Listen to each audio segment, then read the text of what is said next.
Okay, let's dive right into this explainer. Today, we're taking a closer look at a really fascinating piece of short fiction called The Whispering Tree.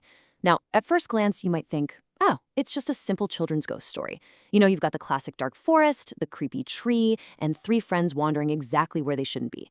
But beneath all that surface level spookiness, it is an absolute masterclass in how you can completely flip traditional narrative tropes to deliver a truly powerful message. So let's break down exactly how this story operates, scene by scene.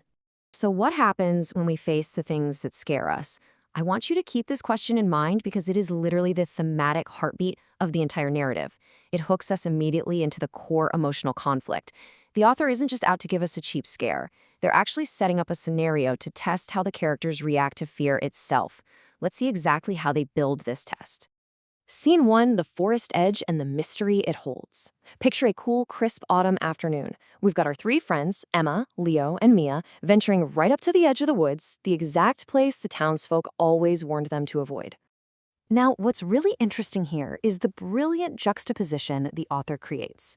The town's rumors act like this giant impenetrable wall of fear. Never visit after sunset. But the reality, which we're about to see unfold, is completely different. It's actually just a lost child needing help. And this contrast between the perceived terrifying danger and the actual vulnerability is the engine that drives the entire plot forward. And then, bam, the suspense truly kicks in with a single line from Emma. Look, that giant tree wasn't here before, was it? This specific piece of dialogue acts as our inciting incident. It pulls us right into the suspense alongside the characters. Leo agrees it looks different, and then Mia notices the most unsettling detail of the whole shebang. The tree looks like it has a face. At this point, the ordinary world has officially been left behind. Moving right along to scene 2, the call to adventure from the Whispering Tree, the atmosphere instantly shifts here. A soft wind starts blowing, and chillingly, the leaves rustle when there is absolutely no wind at all. It's super atmospheric. Out of that totally unnatural rustling comes a whisper. Someone took my light. This line is the brilliant, eerie centerpiece of the story. Think about it. The narrative shifts instantly from terrifying suspense to a deeply vulnerable plea for help. The supposed monster isn't threatening them at all. The monster is actually a victim. Suddenly, a tiny flickering lantern just appears beneath the tree, casting these long, dancing shadows across the ground. This visual forces a critical choice. Mia hesitates, representing the town's paralyzed fear. But Emma realizes that someone might just need their help. We literally see the characters' actions mapped out in 3 clear steps. Listen to the whisper, pick up the lantern, and follow the fireflies. Emma's physical choice to reach out into the dark pushes the story from paralyzed fear into decisive, compassionate action. It's a real turning point. All right, scene 3, revealing the hidden secret in the forest. As Emma grabs that lantern, the whole creepy vibe just vanishes. The terrifying monster is actually revealed to be a softly glowing, smiling ghost child. So, the absolutely crucial point here is empathy. We can define it in this context as the choice to pick up that glowing lantern and help the unknown, despite personal fear. Emma's empathetic choice is the primary catalyst here. It's what single-handedly turns a spooky ghost story into a super warm tale of kindness.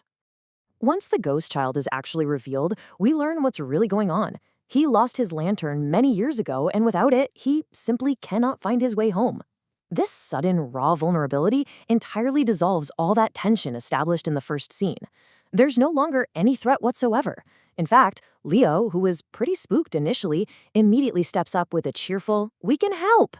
The kids transition instantly from potential victims to active protectors. Let's move to scene 4, guiding the lost home, and see how this builds. The story totally transforms here from a standstill mystery into a highly active, visually rich quest to help their new friend. Tracking this journey is just beautiful. They start at the forest edge, a place steeped in fear, confront the whispering tree, unlock the magic of the glowing fireflies, and finally reach the old stone bridge. Tracking these physical locations perfectly mirrors the emotional resolution of the ghost child. Moving through the physical space literally means moving toward peace. So they finally hit the old stone bridge, and the ghost child says, "This is where I belong." The lantern shines its absolute brightest. Then we get this incredible emotional climax where the child says, "Thank you for being brave and kind." And after delivering this line, the spirit doesn't vanish in some cheap jump scare. It just slowly fades into sparkling light. It is such a beautifully peaceful resolution to what started out as a nightmare. Which brings us to Scene 5, the power of kindness and its enduring legacy. The immediate aftermath the next morning is striking. The whispering completely stops, and that giant scary tree, it has completely vanished. And this brilliantly illustrates the lasting impact of the story. Something beautiful is left behind. That tiny lantern actually stays by the forest path, glowing softly whenever kind people walk past. The town doesn't just defeat a monster here. They replace a scary generational rumor with an enduring, magical monument to kindness. The forest is literally never scary again. Plus, the author brings back that auditory motif from the very beginning. Whenever that lantern glows for a kind passerby, it's as if a warm voice is whispering, "Thank you." Think about how masterful that is for a second. The whisper, which was initially used as a spooky tool to build tension and dread back in Scene 1, has completely transformed into a warm, inviting expression of gratitude. The scary sound is now a reward. The story closes by directly breaking the fourth wall, telling the reader that on quiet autumn nights, you just might still hear the leaves whispering your name. It forces us to reflect on everything we've just uncovered in this explainer. So I'll leave you with this. If you listen carefully on a quiet autumn night and hear the leaves whispering your name, will you answer with fear or with kindness? Thank you so much for exploring this fascinating narrative with me. Keep facing the dark with a lantern in hand.